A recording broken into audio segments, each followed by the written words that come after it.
तो फटाफट रिकॉल की तरफ बढ़ते हैं। हमारे last topic of this chapter का रिकॉलेशन हमारा होगा अभी फटाफट। तो डायग्राम के थ्रू ही कर लेते हैं।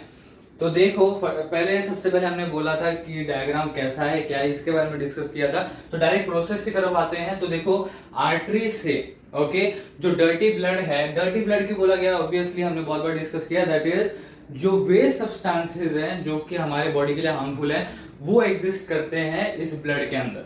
तो वो जो डर्टी ब्लड है वो आर्टरी के थ्रू कंटेनर में जाता है। अब कंटेनर में क्या है, कंटेनर में डायलिसिंग सोल्यूशन है। अब इसके अंदर कुछ ऐसे आप बोल सकते हो बेसिकली एलिमेंट्स हैं, चीजें हैं जिस वजह से जो वेस्ट सब्सटेंसेस है उनमें डिसॉल्व होते हैं। और यहाँ पर एक और पॉइंट डिस्कस किया था कि जो डायलिसिंग सोल्यूशन है उसके अंदर जो चीजें होती है वो सेम कॉन्सेंट्रेशन में रखी जाती है जो कि नॉर्मल ब्लड में होती है। जैसे हमने बोला था कि जो वाटर हो गया, ग्लूकोज हो गया, सॉल्ट हो गया, इनका कॉन्सेंट्रेशन उसी हिसाब से उतना ही रखा जाता है जितना नॉर्मल ब्लड में है। ओके सो बेसिकली यहाँ पर आर्टरी से जो डर्टी ब्लड है वो कंटेनर में दैट इज टैंक में आता है, या आप मशीन भी बोल सकते हो इसको। तो मशीन में आता है, इसके अंदर डायलिसिंग सोल्यूशन होता है। सो बेसिकली ये जो जर्नी चल रहा है इसका, इसके दौरान जो ब्लड के अंदर अपना ये है क्या बोलते हैं वेस्ट सॉल्यूशंस है, ये क्या होते हैं डिसॉल्व होते हैं इनटू द सॉल्यूशन। अब ये डिसॉल्व हो गए मतलब क्या, अब फॉर एग्जांपल ये पाइप है ऐसा, ठीक है, मींस ट्यूब है, ओके, इसके अंदर हमारा ब्लड फ्लो कर रहा है, ओके, डर्टी ब्लड। अब डर्टी ब्लड था, इसके अंदर से क्या हुआ, वेस्ट सब्सटेंसेस चले गए। ओके सो क्या हुआ, डर्टी ब्लड था, डर्टी ब्लड क्यों था, वेस्ट सब्सटेंसेस थे इसलिए। अब उसके अंदर का डर्टी चला गया तो क्या बचा, क्लीन ब्लड बचा, दैट इज ब्लड बचा जो क्लीन है। तो वो क्लीन ब्लड यहाँ पर पूरा होता है, क्लीन ब्लड होता है, और फिर जो उसी ट्यूब का जो सेकेंड एंड है जो वेन से जुड़ा हुआ है उसके थ्रू हमारे बॉडी में क्या होता है, वो जो क्लीन ब्लड है वो हमारे बॉडी में पहुंचता है। ओके अब देखो यहाँ पर fresh solution and use solution, ऐसे दो एंड में आपको दिखाई दे रहा है। बेसिकली जो मशीन है सपोज उसके दो एंड्स होते हैं, एक एंड से फ्रेश सोल्यूशन जाता है डायलिसिंग सोल्यूशन और दूसरे एंड से यूज्ड सोल्यूशन रिमूव होता है। ओके सो जो अभी मैंने आपको यहाँ पर बताया वो था एक राउंड में हुआ ये सब कुछ। अब फॉर एग्जांपल पहला राउंड है और दूसरा राउंड है, इसके बीच में क्या हो रहा है वो देखते हैं। अभी देखो क्या हुआ, डिसॉल्व हुआ, ओके, वेस्ट सब्सटेंसेस। अब जो ये डिसॉल्व हुआ वेस्ट सब्सटेंसेस, तो ये जो सोल्यूशन है पूरा का पूरा जो टैंक में भरा हुआ है या मशीन में भरा हुआ है, तो बेसिकली ये जो पूरा सोल्यूशन है ये खराब हो गया बिकॉज इसमें यूज्ड हो गया, मतलब ये पूरा सोल्यूशन यूज हो गया बिकॉज इसके अंदर वेस्ट सब्सटेंसेस जो ब्लड के अंदर थे वो आ गए हैं। सो अब इसको क्या किया जाएगा, जो दूसरा एंड है मशीन का उसके थ्रू बाहर निकाला जाएगा। अब इस सोल्यूशन को बाहर निकाला जाएगा तो बेसिकली होगा क्या, इसके अंदर हमारे ब्लड के अंदर जो वेस्ट सब्सटेंसेस थे वो सोल्यूशन के अंदर थे और इस सोल्यूशन को दूसरे एंड से बाहर निकाल दिया गया। सो बेसिकली पूरी तरीके से सिक्योरली जो वेस्ट सब्सटेंसेस है वो पूरी तरीके से बाहर निकल जाते हैं और उसके बाद वो क्लीन ब्लड हमारे बॉडी के अंदर वापस भेजा जाता है। कैसे, उसी ट्यूब का जो सेकेंड एंड होता है वो हमारे बॉडी से कनेक्टेड होता है वेन में, जिसके थ्रू हमारे बॉडी में वापस वो क्लीन ब्लड आता है। एंड बेसिकली हमको यही चाहिए। अब फर्स्ट राउंड हुआ ऐसे कंप्लीट।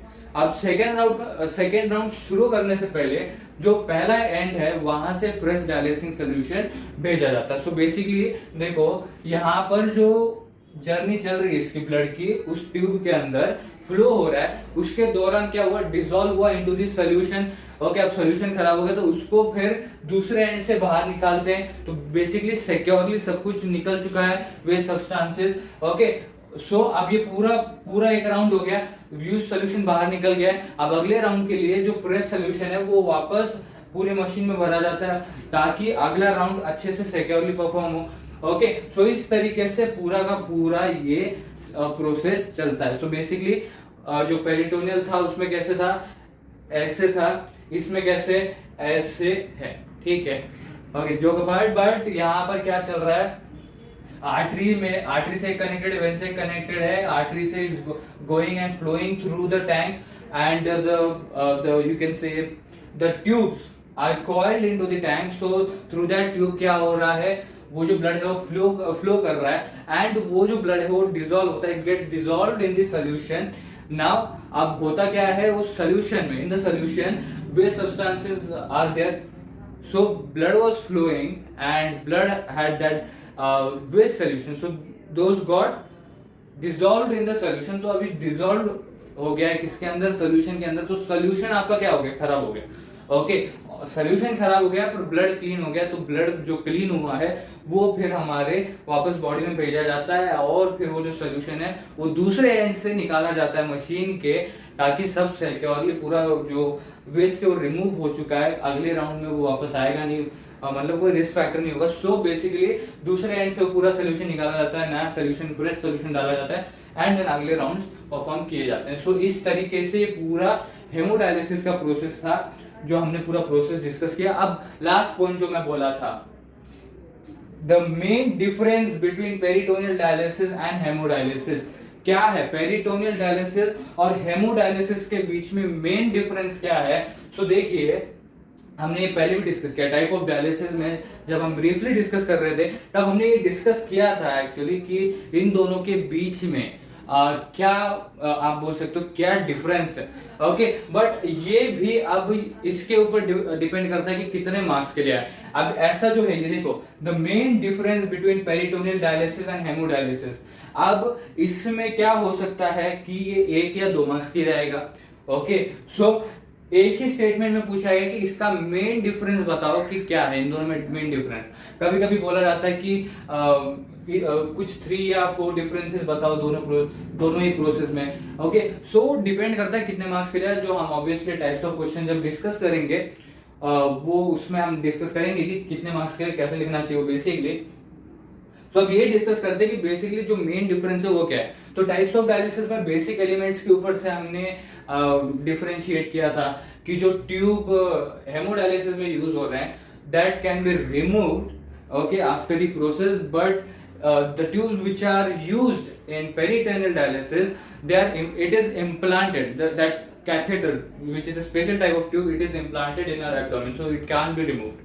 ओके, सो एक ऐसा डिफरेंशिएशन निकाला था। उसके बाद यहाँ पर एक डिफरेंशिएशन क्या निकल सकता है कि यहाँ पर जो सॉल्यूशन है वो क्या कर रहा है, वो मशीन के अंदर काम कर रहा है बेसिकली, और जो सॉल्यूशन है पेरिटोनियल डायलिसिस में वो एब्डोमेन के अंदर काम कर रहा है। अब जैसे यहाँ पर एक डिफरेंस है वैसी एक सिमिलैरिटी भी देखो, भली प्रोसेसेस अलग अलग हो, सॉल्यूशन भी टिपिकली कभी कभी अलग हो, बट यहाँ पर एक सिमिलैरिटी जिसकी हम बात करने वाले हैं कि यहाँ पर जो सॉल्यूशन यूज हुआ, ओके, ये देखो, पेरिटोनियल डायलिसिस एक तरफ रखते हैं, हेमोडायलिसिस एक तरफ रखते हैं। ओके, दोनों के तरीके अलग हैं, डू एग्री, बट इसमें एक सिमिलैरिटी है, दैट इज, देखिए, एब्डोमेन में यहाँ पर सॉल्यूशन है, ओके, पेरिटोनियल डायलिसिस में, और हेमोडायलिसिस में यहाँ पर एक सॉल्यूशन है। ओके, दोनों में सॉल्यूशंस है। अब हो क्या रहा है, देखो, यहाँ पर ऑस्मोसिस अल्ट्राफिल्ट्रेशन से हो रहा है, यहाँ पर उसी मतलब आप बोल सकते हो जैसे कि वहां पर कॉन्सेंट्रेशन का खेल चल रहा था, वैसे ही यहाँ पर भी हो सकता है बेसिकली। ठीक है, मतलब समझो कि यहाँ पर बेसिकली क्या बोला गया था कि ब्लड में जितना कॉन्सेंट्रेशन होता है वैसे ही सॉल्यूशन में रखा जाता है। तो बेसिकली जैसे ब्लड बॉडी के अंदर काम करता है इन सब प्रोसेस को कैरी ऑन करने में, वैसे ही आर्टिफिशियली नेचुरल वे बनाने की कोशिश की जाती है into the machine, natural mall बनाने की कोशिश की जाती है। तो बेसिकली बताने की कोशिश क्या चल रही है, देखो कि यहाँ पर अलग अलग तरीके से क्यों ना हो डिजॉल्व, बट डिजॉल्व हो रहा है। इतनी एक बात आपने नोटिस की होगी कि एब्डोमेन में, पेरिटोनियल डायलिसिस के एब्डोमेन में और हेमोडायलिसिस के मशीन में, दोनों में सोल्यूशन है, बट एब्डोमेन की लाइनिंग और सोल्यूशन को यूज करते हुए वो ड्रेन आउट होते हैं। मतलब क्या, जो वेस्ट सब्सटेंसेस है वो ब्लड में से सोल्यूशन में डिसॉल्व होते हैं, मैंने बोला था, राइट। और यहां पर भी ट्यूब में से सोल्यूशन में, टैंक में ट्यूब कॉइल्ड है और सोल्यूशन के अंदर है, सो बेसिकली ट्यूब से सोल्यूशन में डिसॉल्व हो रही है। तो ये एक पॉइंट और सिमिलरिटी निकलता है, दैट इज एब्डोमेन में और मशीन में हो क्या रहा है, बेसिकली जो सोल्यूशन है वो एब्डोमिनल लाइनिंग्स की मदद लेते हुए ब्लड के अंदर से डिसॉल्व करवाता है अपने अंदर, मतलब जो वेस्ट सब्सटेंसेस वो डिसॉल्व होते हैं सोल्यूशन में, और इसमें जो ट्यूब है इसके अंदर से सोल्यूशन डिसॉल्व होते हैं, इसके अंदर से वेस्ट सब्सटेंसेस सोल्यूशन में डिसॉल्व होते हैं। तो जैसे ही मैं बोला स्टार्टिंग में, दोनों के तरीके भले अलग हो, बट ये एक सिमिलर पॉइंट निकल के आता है कि वो डिसॉल्व हो रहे हैं, जो वेस्ट सब्सटेंसेस हैं वो डिसॉल्व हो रहे हैं। ये बेसिक एक पॉइंट था। अब मेन डिफरेंस नेचुरल और आर्टिफिशियल का जो यहाँ पर पूछा गया, इसकी तरफ आते हैं मेन डिफरेंस की तरफ। तो मेन डिफरेंस जो पूछा गया पेरिटोनियल डायलिसिस और हेमोडायलिसिस के बीच में, तो वो है नेचुरल और आर्टिफिशियल का। आप जो हेमोडायलिसिस है उसको डायरेक्टली आर्टिफिशियल बोल सकते हो, और जो पेरिटोनियल डायलिसिस चल रहा है उसको बोल सकते हो इन a way natural process. Because अब देखिए हेमोडायलिसिस में क्या हो रहा है, मशीन का यूज हो रहा है। जैसे कि मैंने जब डायलिसिस के बारे में डिस्कस करना शुरू किया था, राइट, उसमें मैं बोला था कि ऐसा नहीं हो रहा, मींस जब हम ट्रीटमेंट की बात कर रहे थे, treatment for the kidney failure, so मैं तब बोला था कि हेमोडायलिसिस में ऐसा नहीं हो रहा कि जो एक्सटर्नल मशीन है वो डायरेक्ट जो किडनी फेल हो रखी है उससे कनेक्ट हो रही है और फिर वो किडनी को नेचुरली काम करने के लिए बोल रहे, नहीं ऐसा नहीं हो रहा। ओके, क्या हो रहा है हेमोडायलिसिस में कि जो आपके किडनी है वो काम नहीं कर पा रही, तो वो जो ब्लड है वो आपके बॉडी के बाहर एक मशीन में लाया जाता है, उसके अंदर पूरा का पूरा आपका क्लीन किया जाता है, फ्लो के थ्रू क्लीन किया जाता है और फिर वो आपके बॉडी में वापस भेजा जाता है। तो यहाँ पर क्या हुआ, एक एक्सटर्नल मशीन थी, आर्टिफिशियल किडनी इसीलिए तो बोलते हैं, आर्टिफिशियल वे है ये, हेमोडायलिसिस एक आर्टिफिशियल वे है। तो एक मशीन है जो आपके बॉडी के बाहर है, जो ट्यूब के थ्रू कनेक्ट की जाती है आपके बॉडी से, फिर वो जो ब्लड है वो आपके बॉडी के बाहर उस मशीन में भेजा जाता है, उस मशीन में सारी कार्यवाही मतलब जो भी सब काम है वो होता है और उसके बाद वो आपके बॉडी में भेजा जाता है। सो जो हेमोडायलिसिस है इसको आप बोल सकते हो कि ये है एक artificial way for filtering the blood और क्लीनिंग द ब्लड। और जो पेरिटोनियल डायलिसिस है ये आप बोल सकते हो इन अ वे, एक तरीके से in a way it is an natural way, because इसमें ऐसे कुछ बॉडी के अंदर डाला नहीं जाता। जैसे फॉर एग्जांपल एब्डोमेन के अंदर पूरा फिल किया जाता है, ओके, सो वहां पर कोई मशीन काम कर रहा है, नहीं कर रहा बेसिकली, मतलब जैसे कोई मशीन एब्डोमेन के अंदर डाल दिया गया आपके और फिर वो सारी प्रोसेस कर रहा है। सपोज आर्टिफिशियल पेरिटोनियल को हम अगर आर्टिफिशियल बोल रहे हो तो कैसे, एब्डोमेन है उसके अंदर एक मशीन डाला गया है, कैथेटर के थ्रू वो सोल्यूशन एब्डोमेन को पूरा भर देता है और उसके बाद वो मशीन काम करता है, जिस वजह से सोल्यूशन के अंदर सारे के सारे वेस्ट सब्सटेंसेस आते हैं। ऐसा नहीं हो रहा है। ओके, कैथेटर जो है वो एक प्रोसेस का पार्ट है, वो एक मशीन नहीं है, वो ऐसा कुछ कर नहीं रहा कि वो सब्सटेंसेस को कुछ कर रहा, नहीं, वो क्या कर रहा है, जो बाहर की ट्यूब्स है जिसके थ्रू सॉल्यूशन अंदर भेजा जा सकता है वो उसका वो रोल प्ले कर रहा है। Okay, so catheter is not a machine जो आपके ब्लड को क्लीन करने में मदद कर रहा है। वो कैथेटर जो है वो एक ट्यूब है जो आपके बॉडी के अंदर, दैट इज एब्डोमेन के अंदर सॉल्यूशन को फिलअप करने का काम कर रहा है, दैट्स इट। ओके, वो एक मशीन ही। सो बेसिकली यहाँ पर वो क्या रहा है, फिर एब्डोमेन के अंदर जाने के बाद जो एब्डोमेन की लाइनिंग्स है जिसको हम पेरिटोनियम बेसिकली बोलते हैं, सो जो एब्डोमेन की लाइनिंग्स है वो एक्टिव होती है और एक्ट करती है एज अ फिल्टर एक्ट करती है। सो यहाँ पर क्या हो रहा है, यहाँ पर किसी मशीन को काम पे लगवाना पड़ा नहीं, वो एज अ फिल्टर काम करती है। फिर वो जो एब्डोमेन के अंदर सोल्यूशन भरा गया है उसके अंदर कुछ एलिमेंट्स होते हैं, ऐसी चीजें होती है जो फिर ऑब्वियसली जिस वजह से एब्डोमेन की लाइनिंग के हेल्प के थ्रू जो वेस्ट सब्सटेंसेस है वो उसमें डिसॉल्व होते हैं।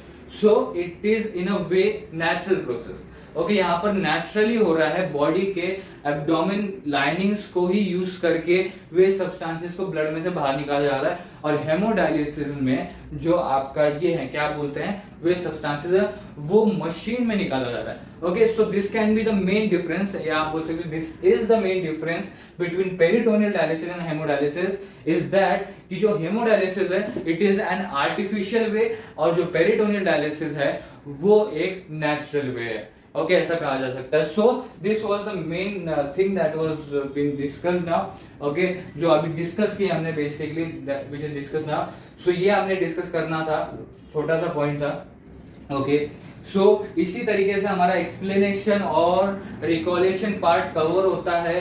And topic of this chapter that is hemodialysis का, हेमोडायलिसिस हमारा कवर होता है यहाँ पर ही, और ये था हमारा आखिरी टॉपिक। ओके, सो इसी के साथ हम बोल सकते हैं बेसिकली इनिशियल लेवल पे लाइफ प्रोसेसेस का चैप्टर यहाँ पर ही कवर होता है, रिकॉलेशन और एक्सप्लेनेशन पार्ट के साथ हेमोडायलिसिस के।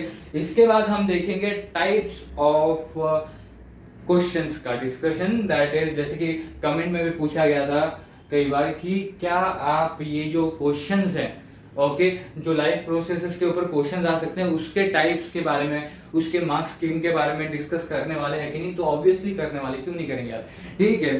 सो वो हम डिस्कस करने वाले। तो एट एन इनिशियल लेवल ये हमारा एंड टॉपिक था और लाइफ प्रोसेसेस का चैप्टर हमारा यहाँ पर ही कवर होता है। सो इसके बाद हम देखने वाले टाइप्स ऑफ क्वेश्चन और उसके ऊपर के डिस्कशंस। तो इसी के साथ हमारा ये टॉपिक यहाँ पर ही कवर होता है।